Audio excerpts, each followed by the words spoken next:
Welcome back to the channel, everybody. Sorry, it's been a couple weeks, I think, since we posted anything. But we're gonna get back on this 1977 Chevy build. So previously in the video, we discussed removing the front clip because I couldn't get the cross member off for the transmission. And during the days that I've been off here and there, I was able to get that cross member out.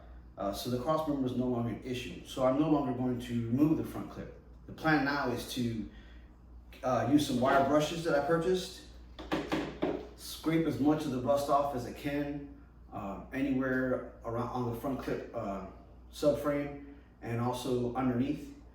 Get it all loose using possibly the sanding wheels if needed, and some sandpaper if needed. And then what we're going to do is once we get it all cleaned off, we're going to use some rust encapsulator. I chose Eastwood's rust encapsulator because online he had a lot of good reviews. There was like one other company out there that was competing with them, but I like the fact that this comes in tall cans, which makes it easy to spray on, and I'll have that brushless list when I'm done. So according to the directions, you can apply this directly over the surface rust, top coat with almost any paint, or use as a top coat. So I think this is going to be the easiest product for us to use to help keep things nice and clean looking and fight off the rust. In the end, I also bought some, what is it called? This is the rust encapsulator. I have a different one here somewhere. Extreme Chassis Black. The Extreme Chassis Black is just a 3 times more durable paint, original chassis black, maximum solvent and chip resistant. So for this, I'm going to use more in the engine bay area, like the firewall and places like that. Hopefully this one can will do. I bought it as to try it out. Wasn't sure if I was going to like it. So that's what we're going to get onto today. Today we're going to get onto cleaning the chassis, cleaning underneath with a wire brush, probably a drill wire brush, these wire brushes here, possibly the sanding disc if needed. And then we're going to put our coats of encapsulator and paint on there. My bushings are shot. When you look at my bushings, the front 2 are missing. They're not even there on the front of the car. The center 2 are mushroomed out. They're totally blown, and the rear are in the same condition. And we'll show you this when we go back outside. So to replace those, because I didn't want to leave it that way, I went with the Hyperfect System urethane bushings. I bought the body mount set, and the part number is 3.4129R for the 1977 Nova, or for the Novas of those years. And I bought the red ones. I like the red ones because I like to see my work once I'm done, and I think they'll look clean, they'll look nice, and black goes with red. So they're great contrasting colors. These urethane bushings are nice. Also, it came with a nice set of directions to help you measure out the metal spacers and washers. And so I think it'll be an easy install, and I'm hoping it's gonna look nice when it's completed.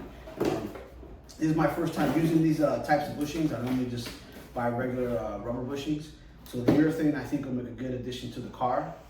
And then over here, we have the motor mount set. These are the transmission motor mounts and the engine motor mounts that go in the bushings that go on the clamshell, which we'll go over through the disassembly process and how to use those. I've only seen one video out there on there, so I'm going to try and create a how-to video on that, and so you can watch what I do to disassemble those and get them out of the car. I'm told they're actually really, it's a really tedious process to get them out because of how you have to get the sockets and everything to bend in between the shocks and all. So we'll go through that, and hopefully you guys will enjoy the content. So right now we're going to go ahead and we're just going to break away. I'm going to pack these things up, and I'll meet you out at the car. All right, so here we are. We're back outside at the 77 Chevy Nova. Please excuse the wind. It's a super windy day. You know, the weather here is crazy. Between the rain and the wind and the cold, it's just been very off. And as you can see, I showed you before, you can see that these bushings are completely blown. They look like they just completely deteriorated. And if you look in here, the ones in the front of the Nova are missing. They're both just non-existent. So when we drove this bad boy, all we got was a lot of rattle here. And that was about it, you know. So those are things that we need to address, I think, before we put the engine in the car. Now, if we go under the car, and you look, you'll see this one here isn't in good condition. condition either. You also see here when I begun to scrape and take off and loosen some of that loosened paint and everything underneath. So that's what we're gonna do today. So I'm gonna put you on a tripod and you guys can watch me try to get some of this stuff cleaned off and see how great it goes.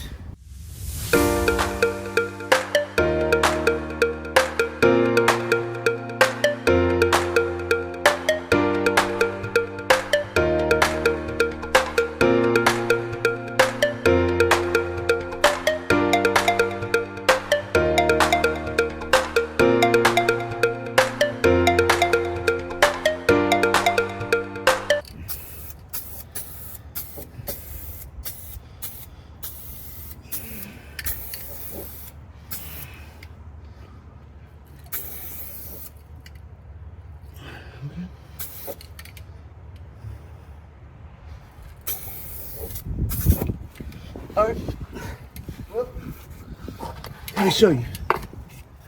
So as I said, we're not doing a restoration, but we got all the loose rust off and grease, and we've thrown some encapsulator on here, and at least it makes it look clean, and it should help to slow down any further rust from popping on there. We'll let this dry, and then we'll replace this bushing. And we may do the other one depending on how much time I have today or how much I can do physically. We're gonna hop over to the other side and we're gonna give that one a shot too.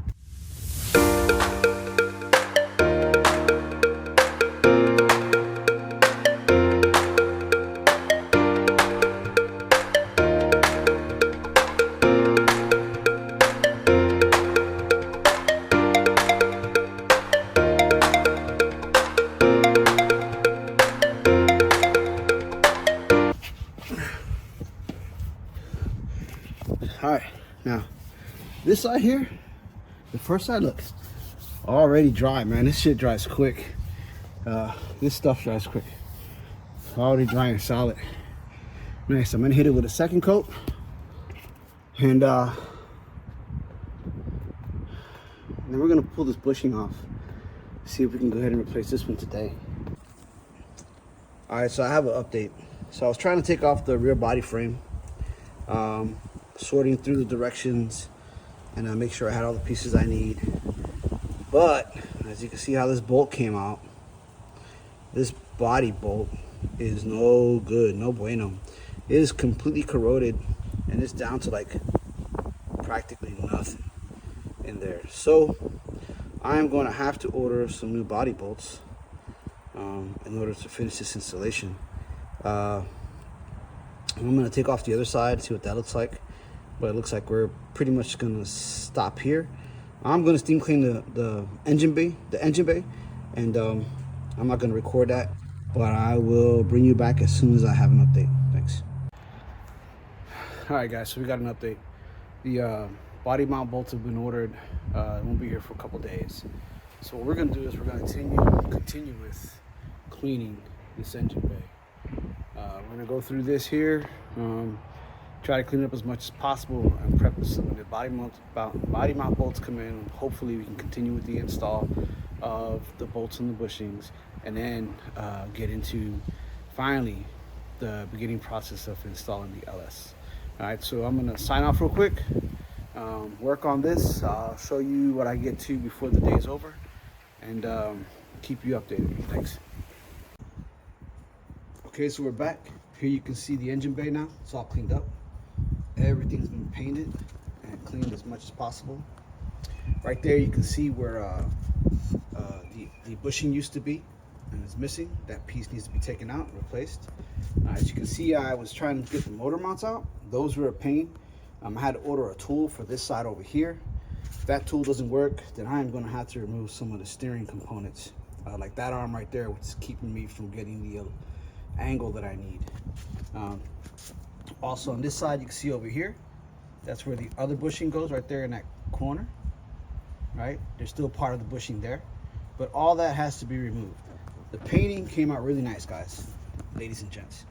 Everything came out really clean, and it's I think we're ready for install. Also did the trans tunnel. Right, if we come right here to the side, you'll see where we did the subframe there, and I inserted one of the bushings.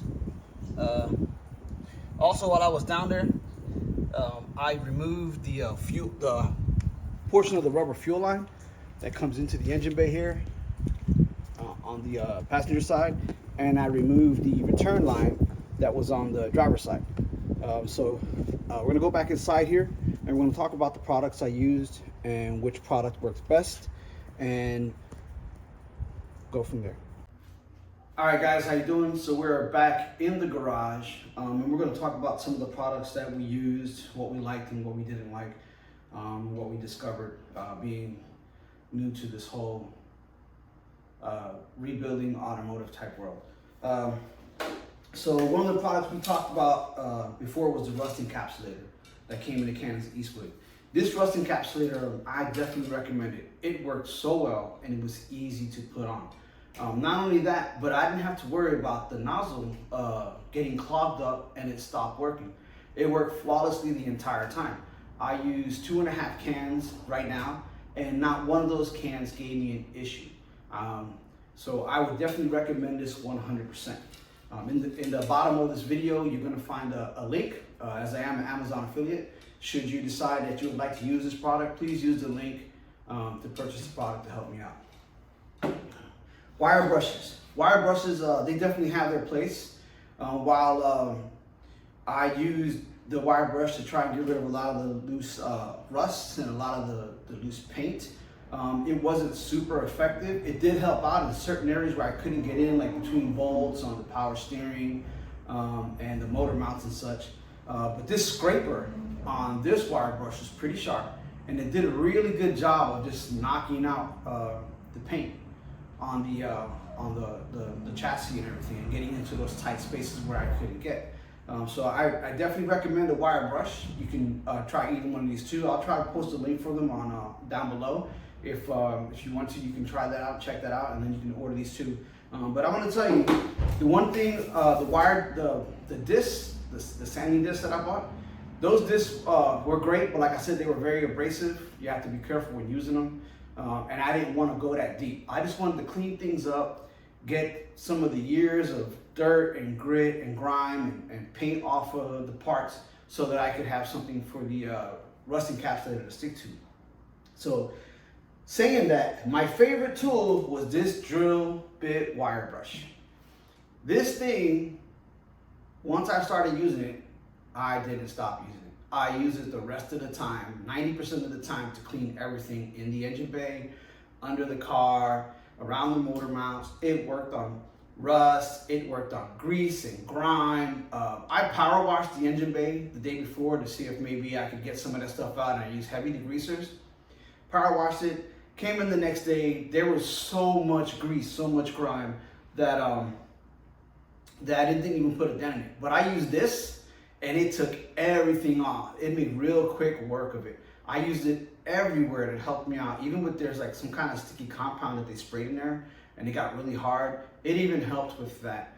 So I definitely recommend this. I will put a link for these on that, where you can find them on Amazon. Try them out. I guarantee you won't be disappointed in their usage. They come in, I think, 3 different sizes of types. All right. So right now, as I showed you in the video,